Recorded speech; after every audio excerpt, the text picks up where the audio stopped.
Good morning, Andover, and welcome to the celebration of reunion. My name is Jenny Savino, and I'm the director of the alumni office here. Head of school Raynard Kington and I are coming to you from our beloved Cochran Chapel. While nothing beats a reunion when we welcome you home to the 01810, this weekend has provided unique opportunities. We have seen alumni across 8 decades, 5 continents, hopping online to catch up with each other, participate in back to the classrooms, and compete in Andover trivia. We see you, and we are so pleased that you are taking advantage of the 92 different engagement opportunities across our reunion schedule this weekend. At this time, I would like to welcome Steve Matloff, class of 91.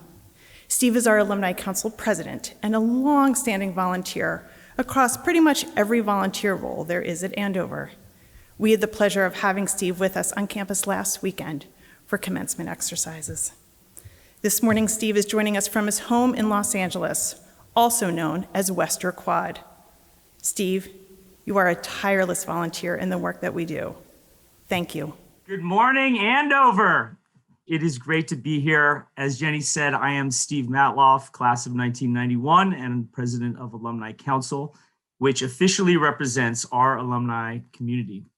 I am pleased to call to order this annual meeting of the Andover Abbott Alumni Association. As you can see, through the magic of Zoom backgrounds, I am coming to you from the Garver Room. So I will try to deliver my report without being shushed by fellow students or removed from library staff. It's wonderful to be here with all of you today. As a member of the great class of 1991, woo! I am excited to be celebrating my 30th. Special welcomes are due to the classes of 1970 and 1971, both celebrating their 50th reunions.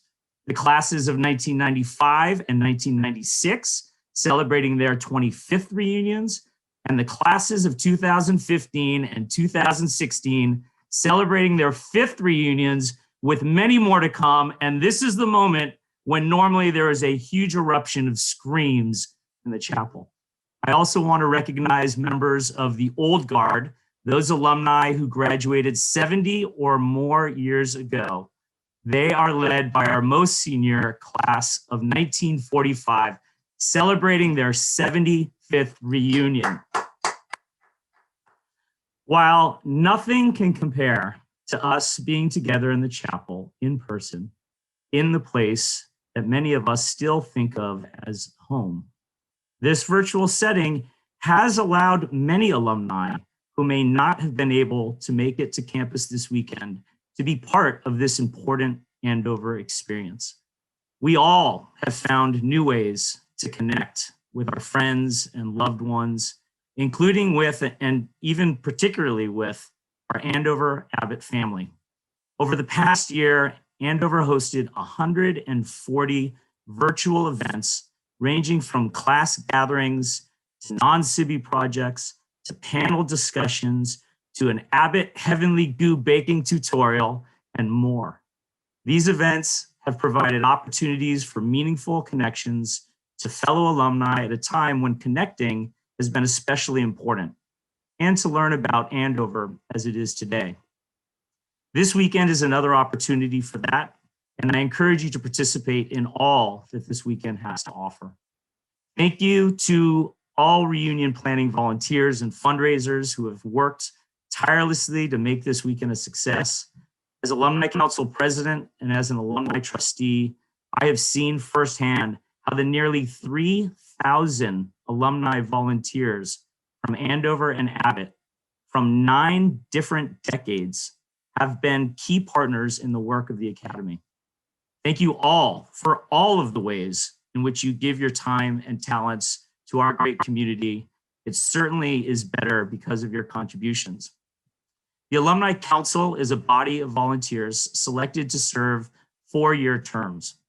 I have the pleasure of leading council along with Vice Presidents Marissa Connors-Hoyt, class of 1999, Tracy Mullings-Reed, class of 1992, and Doug DeGata, class of 1988. Council meets in the fall and the spring and engages in committee work that partners council members with extraordinary professionals across the campus. This work includes learning about, being updated on, and helping to plan most facets of alumni engagement, including alumni interviewing, regional programming, and the creation and distribution of class notes. We work closely with the pros at Andover to connect alumni and parents both on the Hill and off the Hill. Alumni have been an active part of the school since our founding in 1778. The Alumni Association took many forms during the Academy's first 168 years. And in 1946, Alumni Council was formed with the mission to connect the school and its alumni in a formative way.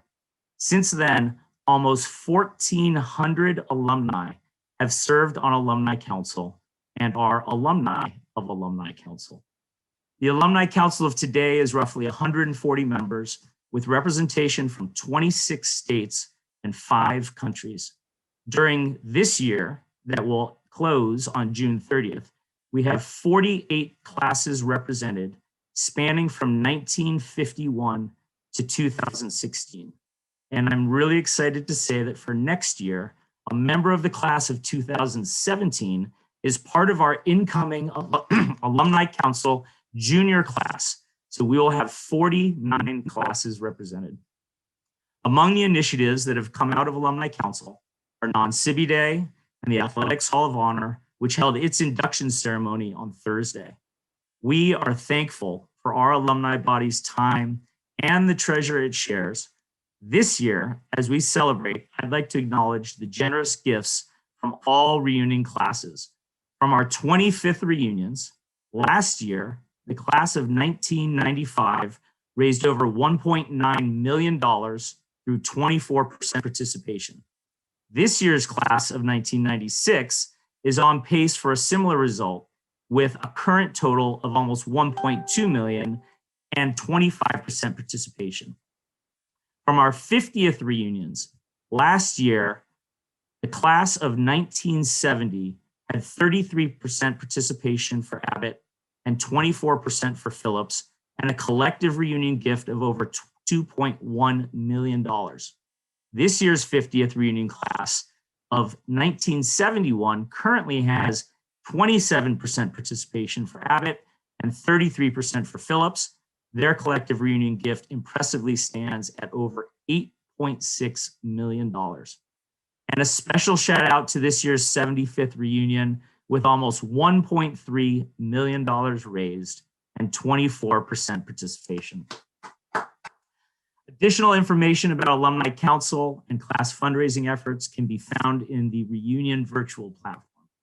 Congratulations to all. I will now turn it over to our 16th head of school, Dr. Reynard Kington, and a parent of a member of the class of 2024. Thank you, Steve, for your tireless leadership of Alumni Council and for your service on the board. As we look ahead, we welcome new alumni trustees, Ginny Amstutz, 86, the next president of Alumni Council, succeeding Steve, and Anna Durham, 78, as the senior annual giving board co-chair, succeeding Dan Lastman, 73. Congratulations to Ginny and Anna. Good morning, Andover. Thank you for taking the time to be with us today as we celebrate Reunion Weekend 2021. For many of you, reunion is a time to reconnect with friends and classmates and teammates in a place that you call home. It's amazing to see 30 classes across 7 decades of Phillips and Abbott alumni celebrate with one another. And we know that you are missing campus, and we look forward to the time when we'll be back in person soon. I imagine that many of you are eager to hear a few updates on how the campus community is doing. And we're fortunate that our students were able to return in full this spring.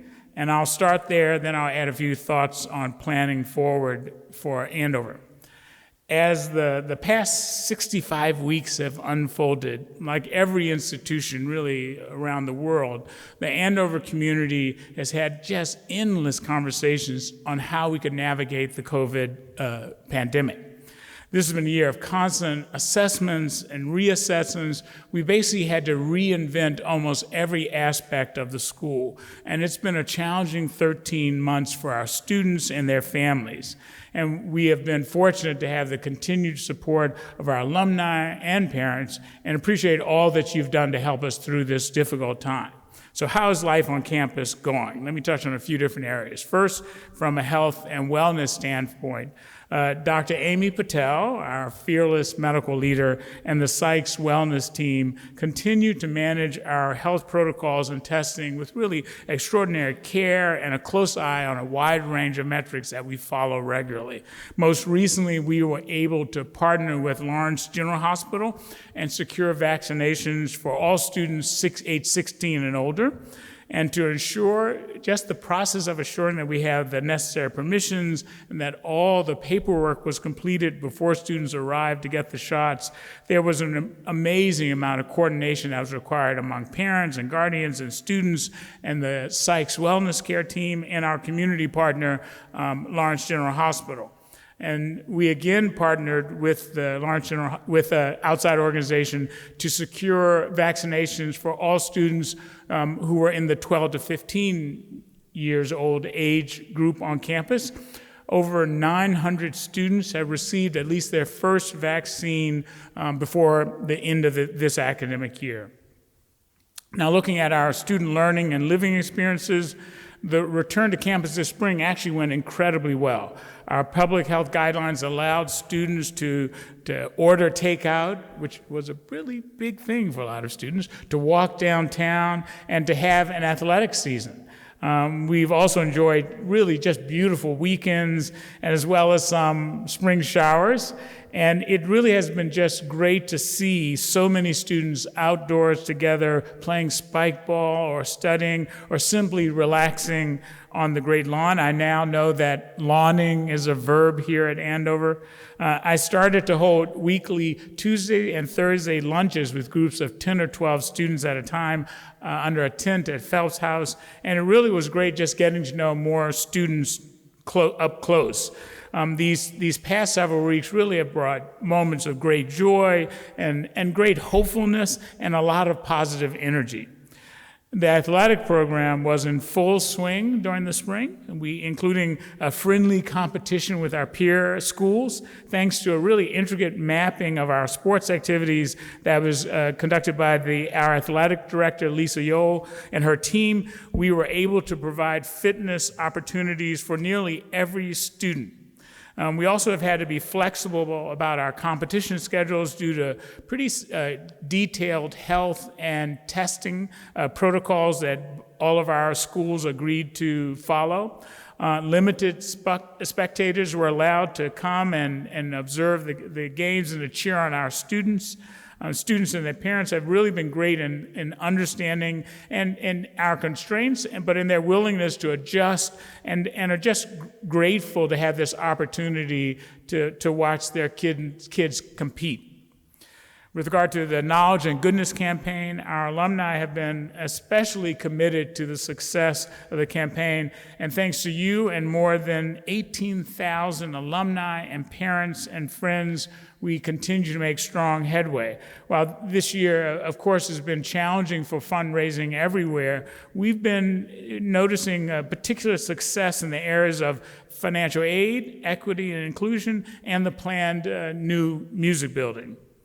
As you all know, we just recently hosted our 4th PA Giving Day, and it was a great success, raising more than $1.7 million from over 2,500 donors around the world, including 47 states and 30 different countries.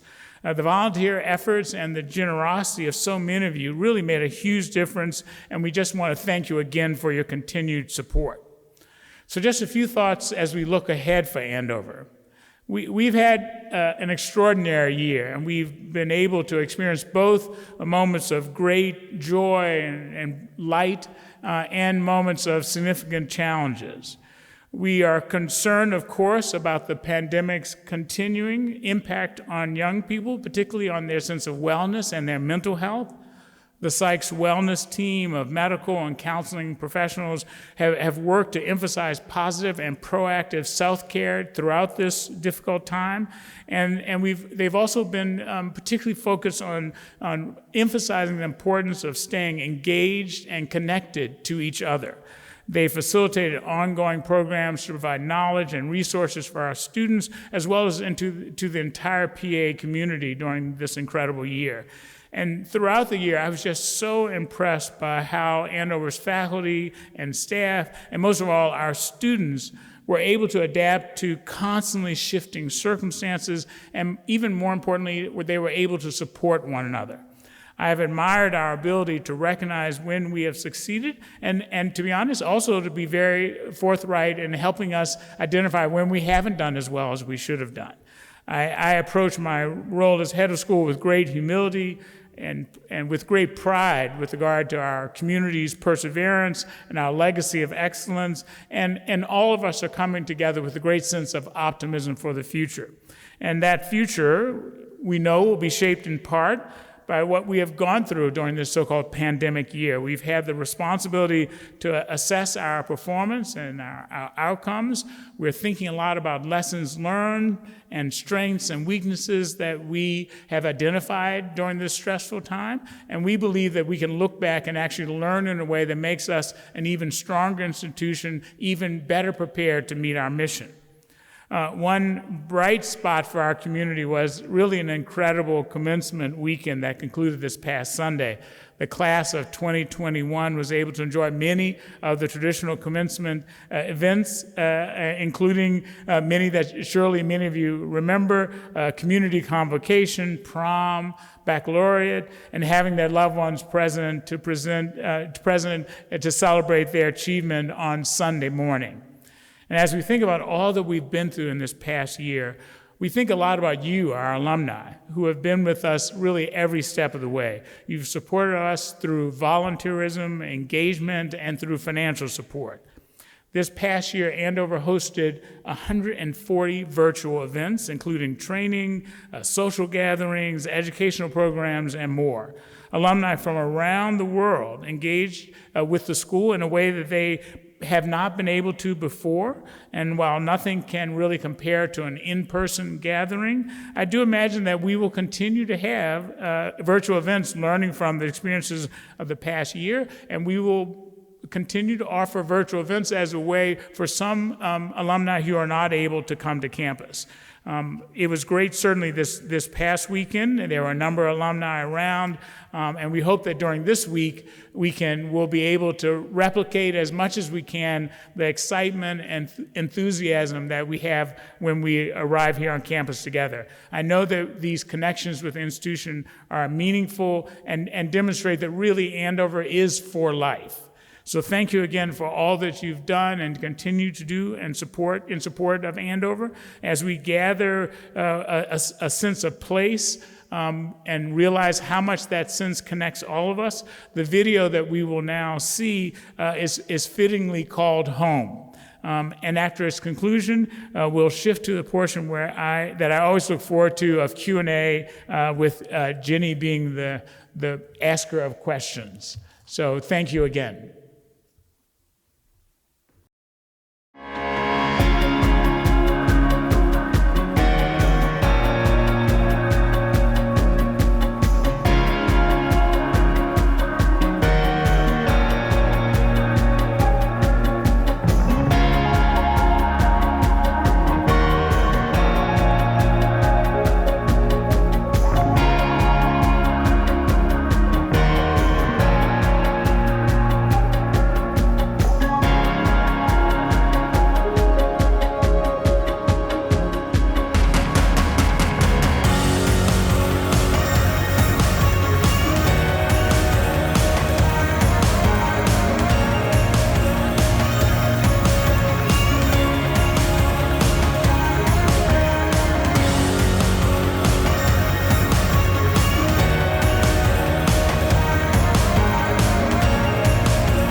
Wonderful. Thank you very much. Thank you to those who took the time to send in questions. We have looked through them, and I have the great pleasure of sharing your questions with Reynard, and we'll get into that now. So we're coming up on almost the first anniversary of you and your family packing up and making the trip here to Andover. And when we think about just that resettling of your family, I'm wondering if you can reflect a little bit back on July and August and what that was like arriving here. The campus was a bit quiet, almost locked down, if you will. And could you just reflect a bit about making Andover and Phelps House your home in that time? Well, as you can imagine, it was a difficult transition in many ways. But many people didn't know. So we moved from Iowa, and just before we moved, our little town of Grinnell experienced a derecho, I think that's the name of it. It's a special windstorm in which you have these amazing winds that are almost hurricane strength. And so they knocked down all these trees. So we were without electricity for the 8 days leading up to moving. So the movers were literally packing with flashlights throughout the house. And of course, we had planned to get rid of a lot of things in that last week, and we couldn't. So they just had to pack up everything because we couldn't see anything. And then we moved here, then we had to unpack all of that. So that was, in a way, sort of being in lockdown at Phelps House actually gave us a little bit of more concentrated time to unpack, and our kids sort of adjusted pretty fast. But it was an interesting transition, but it was fun. So you move into Phelps House. People know the iconic house that sits across Main Street. And in that year, in that interim year last year, they did quite a bit of work to the house. Could you share a little bit about how the house has been updated? So the house hadn't been unoccupied for an extended period for, I think, 70 or 80 years. So there was no air conditioning, there wasn't central heating, the windows didn't necessarily work well, and the house was notoriously cold. And while it had been clearly a house that was deeply loved by generations of inhabitants, it was not in great shape. So the school, to its great credit, took this opportunity to actually redo a lot of the house. And so the house is incredible. So the irony, of course, is that one of the reasons why it was redone is so that we could entertain, and yet we couldn't entertain for a year. So we entertained ourselves. So we got to know the house pretty well, and it really is a beautiful house. It's 200 years old, so we're adjusting, but it was a perfect place for lockdown, especially once we got rid of the bulk of the boxes.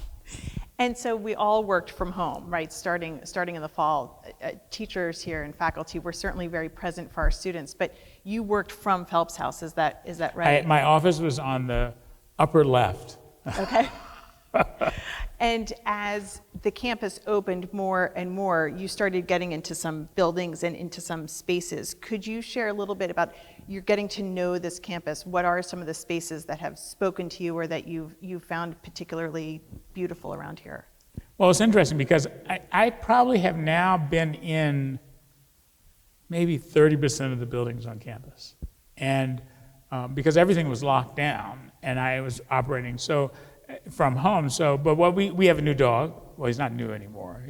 He's over a year old, a German Shepherd named Aries, who's now becoming famous within our community. And so what we learned the community, the campus, by walking him. We spent a lot of time on the Abbott campus, which is really beautiful. And so we spent a lot of time there initially, and then we gradually expanded the circle. And at some point, the sanctuary was opened, so that added a whole nother opportunity. And so we're more acquainted with the outside than the inside. So now I'm starting to, section by section, go through all the buildings. So I recently had a tour of all the Abbott buildings. And so I'm slowly gathering experiences and exposure to the campus. And in some ways, that's sort of interesting because I know more about the institution, about the school. So it's, I can, when I see things like going through the Abbott buildings, I know more about who lives in which buildings and what the purpose is and the history. I've read more of the history. So in some ways, delaying a bit has made the touring more meaningful. Sure. Yeah, you understand it a little bit more. So you spoke just now, but also in your remarks earlier, about having students over to your house. So clearly you couldn't have them in the house. There were some guidelines around that were restricted that. Can you talk about those lunches and how you actually managed them? So we had a tent put up at the back of the rear yard of Phelps. And it was great. It was like a circus tent. It was beautiful. Although it did fall when it snowed. I saw that. It collapsed, and we had to. But it went back up. No one was injured. No one was in it. But we put it back up, and so we would gather for lunch with 10 or 12 at a time. And the two co-presidents, Megan and Sal, would help arrange invitations to there was a group of student leaders, they would try to get different groups of students. And I asked them, each one to answer two questions. One, what part of the experience here did they consider to be the sort of quintessential Andover experience? And the second question was, if there was one thing you could change, what would it be? Oh my gosh. So I kept it turned out we stumbled upon those questions, and then we stuck with them when we saw that they worked, because everyone had, a lot of the comments about the quintessential experience was really about the human interaction, the close friends, or the ability to learn from different groups of people, and the quality of teaching. They were sort of not entirely surprising. The things that were things that could be changed were just issues that are very much in the minds of all of us now, how we can continue to promote mental health of students. Some of the, how we can, we're just finishing the first wave, I think, of the EBI, Empathy, Balance, and Inclusion courses. So they had a lot of comments about how they can make that better. And so they were very constructive and very mature. I mean, we had a whole discussion about the possibility of whether or not we should do what some colleges do, I think MIT does it, where the first year of courses are all pass-fail. Oh. And you would think everyone would be for that. Students are often for, but that wasn't the case. No, not Andover students. Actually, I learned that wasn't the case. They want the 6. Yeah. There was a discussion, but some pretty spirited discussion about grades and the purpose of grades, and clearly we have an extraordinary slice of students who want to learn and want to know how well they're learning. Yes. But that was just an example of something that sort of happened naturally, but it ended up being a really thoughtful, deep discussion about what the point of grade, why do we have grades, and what does it mean to learn, and what is the institution's obligation to provide information back to students about what they have learned and in what context. So yeah, I mean, there were lots of examples like that. So it was a lot of fun. There's, when I visit with alumni, particularly during reunion, I will sometimes say, do you remember your lowest grade here? And like that, they can recall it. Yeah. And so where we settled, the solution was, it should be pass-fail on the record, but every student should get their own. So they would know, they could calibrate, they would know where they were. Okay. But it wouldn't be released to anyone else. So that was their final recommendation. And so when you think about that collection of answers, what do you now do with those? So I kept notes on my phone, of course, and so I'm going to synthesize them and sort of come back and think through. Some of them we were already working on, so there's been a lot of thought about mental health, and so the ideas that came forth were useful. But I think the main message was keep emphasizing, don't let this drop. Good. But the other things like this discussion about grades, I think it's worth having conversation with the faculty about, Yes. especially in this year where, the students a class of students is coming in that has highly variable experiences over the last couple of years, a year and a half. So we're going to have to think about that, and maybe that's something we should think about. So you and I both also get the perspective as a parent Yes. of the class of 24. And I know that my Christopher and your Emerson shared a music class Yes. together. And I'm wondering, that class and other classes that you saw as a dad, what did you learn both about the faculty and what did you learn about the school through Emerson's experience? So it was an interesting sort of angle to see. And so first of all, Peter, my spouse, and I, we decided that we were going to keep distance, partly because we figured that it might mean something different to have me call a teacher Likely. about something that was Yes. happening with my kid. So we decided that we were going to stand back, and so we followed.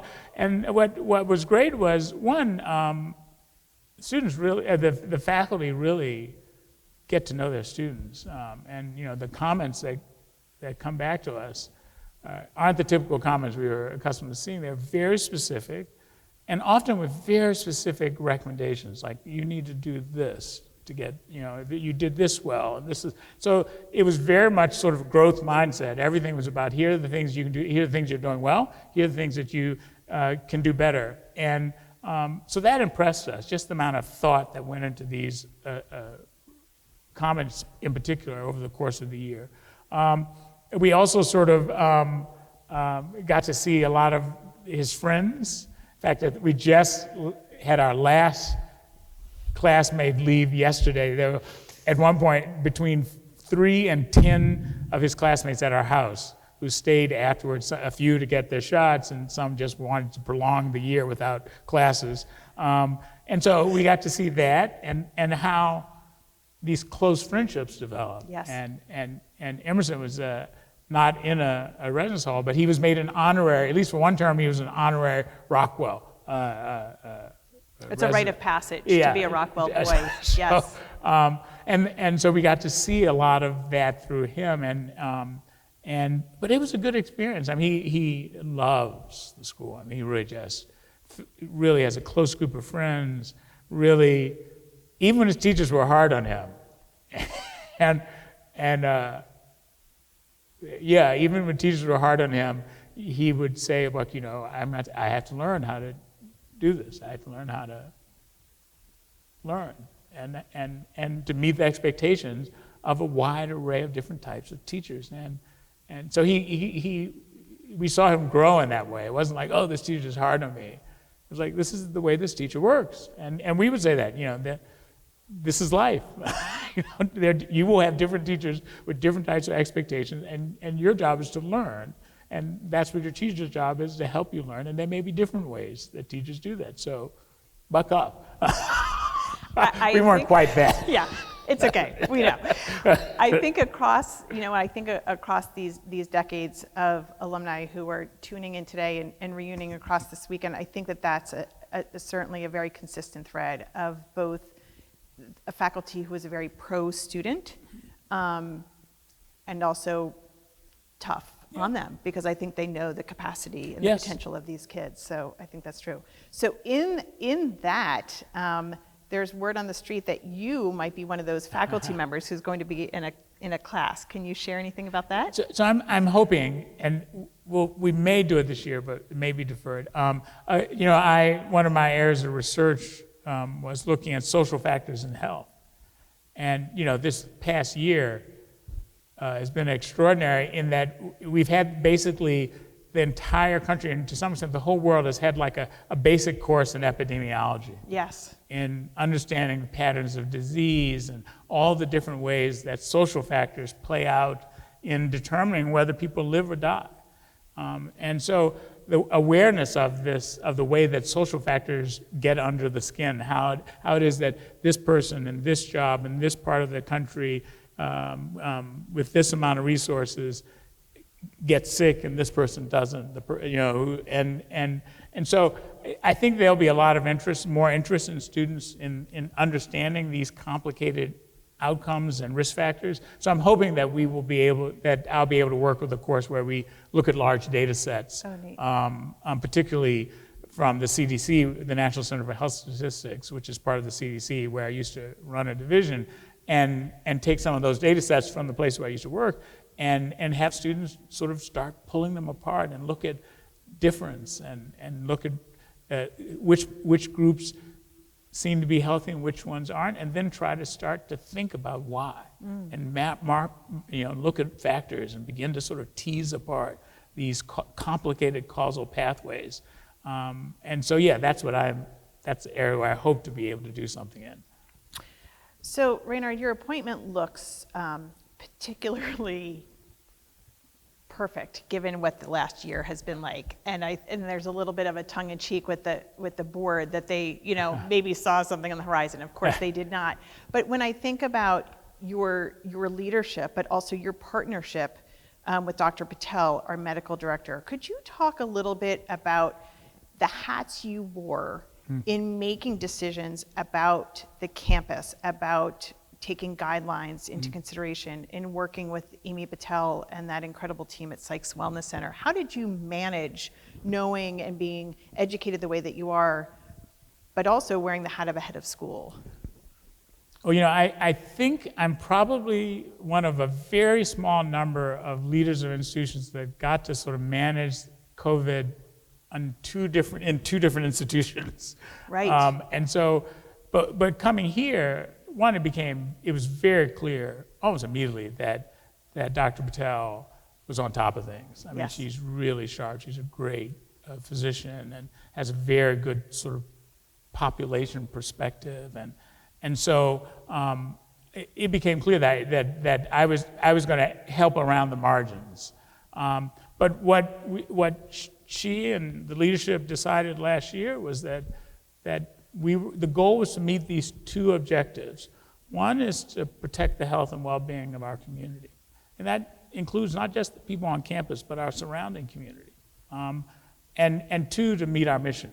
And so we kept saying everything was going to be about protecting our health and meeting our mission, and that any trade-offs we made were going to be informed by the best scientific evidence that we had, and a sense of what was essential in our mission. What were the essential elements, and then that we would adjust as our knowledge expanded. And so over the course of the year, we changed dramatically. We had several, I think 3 different ways of teaching, from all online and asynchronous to mostly online and synchronous to hybrid to in person. And so we had all these different ways of teaching. And faculty, to their credit, it may not sound like a big difference, but those different teaching modalities are very different. They require very different plans and approaches. Even having 1 or 2 classes, a class where you have 1 or 2 students online and everyone else in the class, just to sort of choreograph that. Even though we had 3 cameras around the room and did as much as we could, that is not the same as having 12 bodies around a table in a class. So faculty had to be constantly adaptive, and so the combination of sort of focusing on mission and having health and protecting the health of our community and following the science, those were our guideposts for the whole year. And when we had a choice, we'd always go back to those 2 things. How do the various options comply or not with the best scientific evidence? And how does this impact our core mission of transfer of knowledge, of educating? We also had an advisory committee that we were able to form, that Amy formed, that had some of the leading scientists from the Boston area. I mean, some of the leading scientists in this area, in the Boston area, we'd run things by. Because what people don't realize is that there weren't just 1 or 2 decisions. There were hundreds, literally hundreds of decisions about, okay, what about this room? What about Cochrane? What about how far space in Cochrane? What did you open the windows or not open them? I mean, just in looking around here, I can see 30 questions that just coming from this room. And every one had to be answered. And you can't just say, you can't shrug your, I mean, because It has to be. Someone was going to ask, do we open the windows or not? Do we use the side pews or not? How many do we allow on campus, on the stage? What about in that first row? How many seats between? I mean, every one of those questions had to be answered. So it was good having these guideposts, but we had to do a lot of creative thinking. While I think it's fair to say that probably very few countries in the world, and certainly not our country, sort of got it all right. So even the standards were shifting. What Massachusetts as a state was saying might be different from the CDC, which might be different from the FDA, which might be different from the World Health Organization, which might be different from the scientists at Oxford who's following. I mean, so it was just extraordinary. The sort of all the different components and integrating this took a lot of work. But Amy was up to the challenge, and we also had to educate people. And I must admit that I'm a big supporter of the free press. Former member of the board of directors of ACLU of Iowa, so I'm really big on free speech and the free press. And one thing the press did that was remarkable, in some ways that they did better than our government in many ways, is educate.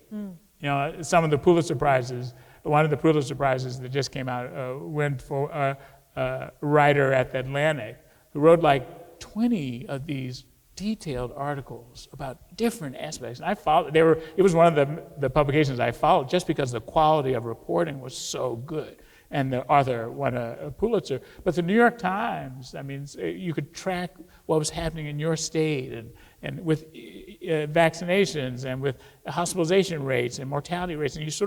And they were really creative sort of ways that particularly online, that organizations, both the press, but also organizations like Johns Hopkins School of Public Health had a wonderful website that had all sorts of information. So we followed all those all those sites, and across them eventually we would come to a decision that we felt comfortable with. And we always said, every time we made a decision, we said, and if the evidence changes, we reserve the right to change this, and we might change it 3 times. But if the evidence changes 3 times, we will change the answer 3 times if it's necessary. So we would always sort of add that little asterisk that no matter what was going on, this might change.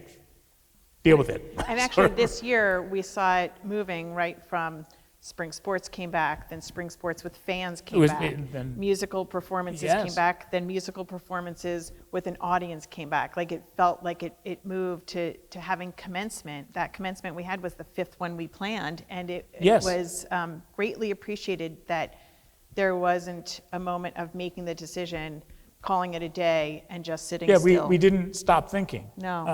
And so it made it hard for people like you. It's okay. It was a joyful work. We had 5 different plans, and you weren't alone. There were lots of parts of campus that had 5 to 10 different iterations of Lisa Yole and athletics. Numerous conversations. Well, and I hope that that's been a good introduction of you to this spirit of this community, that this place is deep in adults who are here to keep it moving, all focused on the kids, right? From our physical plant folks to the folks who work in the dining hall to our Psychs Wellness Center to coaches, everybody. And their willingness to say, we're not in the perfect world anymore. We're in the we're going to do the best we can with what we know and with what our mission is. And that, people were, there were times when everyone was unhappy. I was unhappy. None of us liked doing any of this. And I must admit that sort of people were, by and large, were very supportive. And we tried to be generous too when we got that email with a lot of caps and exclamation points. We would, take a breath. We'd say, isn't that special? So let's talk about another big workload that has been going on throughout this year, which is the Andover's Antiracism Task Force. So they have been, they launched close to a year ago, and they've been working throughout this year with everything else that's going on. Is there any updates that you could share with us? So we are at the final stages. This was a really elaborate process of multiple working groups, and we had parents and alum and faculty and staff, and it was really a pretty amazing amount of work. And we're now at the stage of synthesizing sort of the findings. I think in overall across the surveys, we had like 4,000 comments of one sort or another.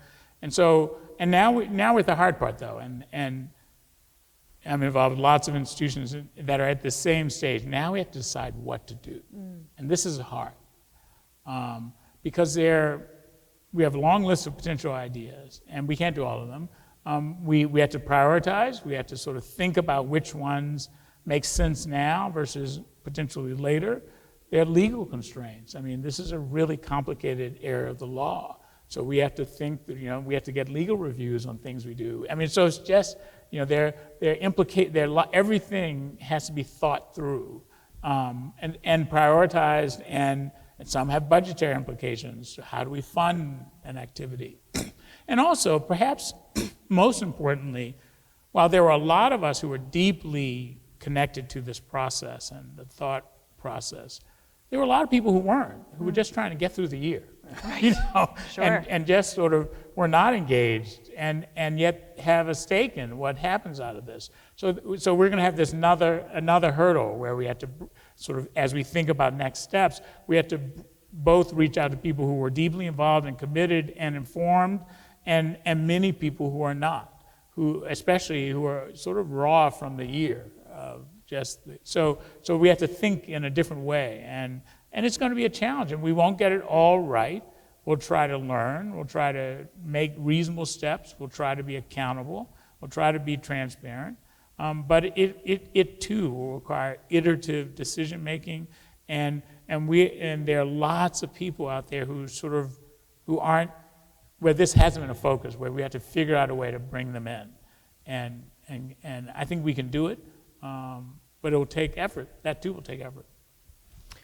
So, even though this is the end of a fiscal and academic year for us, we so quickly pivot to preparing for opening of school. Could you tell us a little bit about admissions this year in a very unique year? So we had an extraordinary admissions year. So we had, I think, an 18% increase in applications. And this was seen at many, many private schools, partly because of the extraordinary pressures that public schools faced. And many people were disappointed with what some public schools chose to do. So there was a switchover, and both students applying, families coming, and actually there's also evidence. I was just at a research seminar that showed that some faculty, a significant number of faculty, quit public schools, and many of them were switching over to private schools. And there are implications for this, but so we had a large number of applications. And we also had a most diverse application pool we've ever had. And probably part of that is what was our version of what also happened at many highly selective colleges and universities. They were forced to drop the standardized testing. Yes. And that meant that standardized testing, while it can be valuable in many ways, it can be a barrier for students. So we got more applications, and we probably had we did have our most selective year ever in the history of the school, to our knowledge. And we had 10% admit rate. Wow. Which is extraordinary. But we were able to still, in the incoming class, reach, I think, around 26% underrepresented domestic kids of color. So we were able to sort of admit a diverse class, and we had a yield rate, which yield is the percentage of students who accept an offer of admission, and it was 84%. So we had an extraordinary yield rate, low admit rate, and what that meant though is that we had to turn down a lot of gifted kids. I mean, when you get down to that, when you look at a pool that's very strong, and then you get down to a tiny little slice of it, it means that there were a lot of people on the other side of that 10% Right. who could have done well here Yeah. and could have had an extraordinary experience. And we had to keep, I know our admissions staff is very good at telling that to students that, that we probably could have admitted 2 or 3 classes of extraordinary students. So that's hard. And also we don't want to be perceived as impossible to get into. Right. We want to be open, and so we're going to think about that. Okay. There's not much we can do. We can't like say no to applications. So we don't control that, but we're going to think about that in a way. So I think that incoming class is yet another extraordinary class, and so we're preparing for all of that. And many of the traditions will be very close to the usual. We will probably require vaccination for students with a small number of exceptions. And we know that we've made a lot of progress. We're pretty close. We're probably, I think, 70+% who have gotten their first shot, at least, and maybe probably more by now. So we will require a vaccine.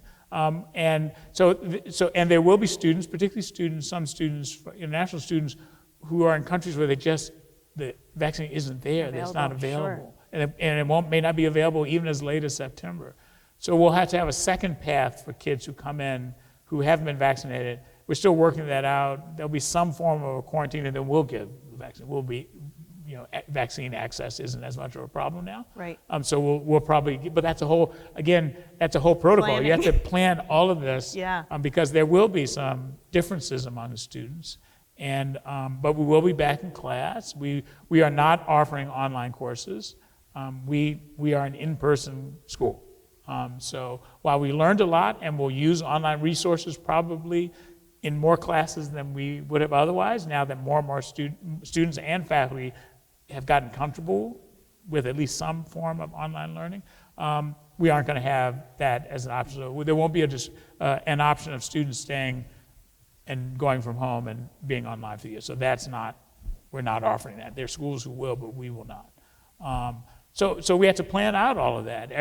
We're back to the ritual. I've told people that even though it's great that we're back to near normal, in some ways things become more complex now because we have some groups of students who are very well protected. And faculty, our vaccination rate in our faculty is over 90%. Faculty have done a great job in getting the vaccines. But it becomes sort of more complex because we won't be back to normal, and yet we won't be in complete lockdown. We will be close to normal, right. And we will probably have to define a new normal. We may know by then, for example, whether or not we require booster shots. Right. What happens with variants? So they're like many questions that we're going to have to answer. So while we are delighted, all of us are delighted that we have been fortunate enough to be able to have the advantage of being able to take advantage of all the science that led to these vaccines. And we're just incredibly grateful as a community for that. It ain't over yet. So we have to sort of be prepared for complexity, because there may be some students and faculty who decide that they're more comfortable continuing wearing masks. There are people who are immunosuppressed who can't get vaccinated, right. who will probably continue to wear masks. So there are people who may be vaccinated, but they, for whatever reason, didn't have a strong immune response. So, and there may be some people for religious reasons aren't vaccinated and will have to wear masks. So that's another complexity. Before it was easy. Everyone wears masks. Right. Everyone. Yeah, at all times. At all times, period. Yes. Now it's not going to be that. Right. And we don't want to stigmatize Sure. people. Yes. So it gets more complicated in an interesting way. And I think it's this, at some level, of course, it's been a horrible experience in so many ways. It also is a learning experience for us as a people, as humans, as a community, as a society. Is this a learning opportunity? And I hope that high on the list is heightened empathy, that we sort of, all of us, because all of us had bad days. You did. I'm sure my kids can certainly attest that we all had bad days, but we were not at our best. And so we hope that we can all learn from that. So thinking of a little bit as a final question of thinking about your family and thinking a little bit about self-care and thinking about exhaling a little bit, often the world of academia lends itself to maybe a small window in the summer of a little bit of time off. Anything you can share about what you'll do this summer to get a little bit of that? So you know, Peter's Greek American and our family is in Greece, so we go a lot to usually spend a big chunk of time every summer in Greece, and my father's family is Jamaican, so we usually spend some time there. The international travel is still complicated, so we finally decided we're probably not going to be able to do international travel. So, but we are going to Peter's family home where he grew up in North Dakota, so we're going to spend at least a week there. North Dakota is a beautiful state. Yes. I don't think we have a student from North Dakota Currently? at the moment.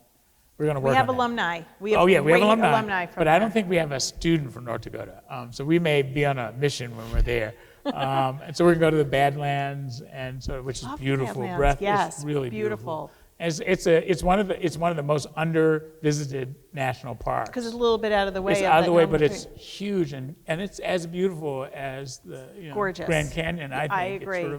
so we're going to do that, and we have a number of series of smaller trips to the Boundary Waters and Minnesota and a few other places. So we're gonna be domestic and mostly north. That's great. Good. Yeah. Well, thank you so much. Thank you for the year and for your leadership of this school and your time this morning. Well, I thank really you. It's been appreciate a pleasure.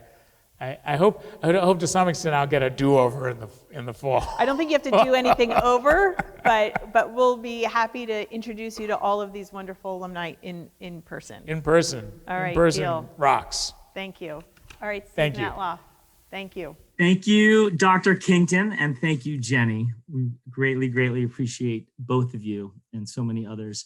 As is tradition, we will close this meeting with the Singing of America, recorded by Summer Seward, class of 21. Congratulations on your graduation last week and on joining the 1s and 6s reunion cycle. Summer doesn't know this, but I actually had the privilege and honor of reading her name in the diploma circle ceremony last Sunday. So handing off to Summer this morning is particularly meaningful to me. My country, 'tis of thee, sweet land of liberty, of thee I sing. Land where my fathers died, land of the pilgrim's pride, from every mountainside, let freedom ring. Our glorious land today, neath education's sway, soars upward still. Its hills of learning fair, bounties we all may share. Behold them everywhere, on hill and hill. Thank you. I will see you at the 2026 reunion. Thank you, Summer. Thank you all for being part of our reunion festivities. I now adjourn this meeting of the Andover Abbott Alumni Association, and I cannot wait to be together with all of you in person very soon. Everyone be safe. Thanks.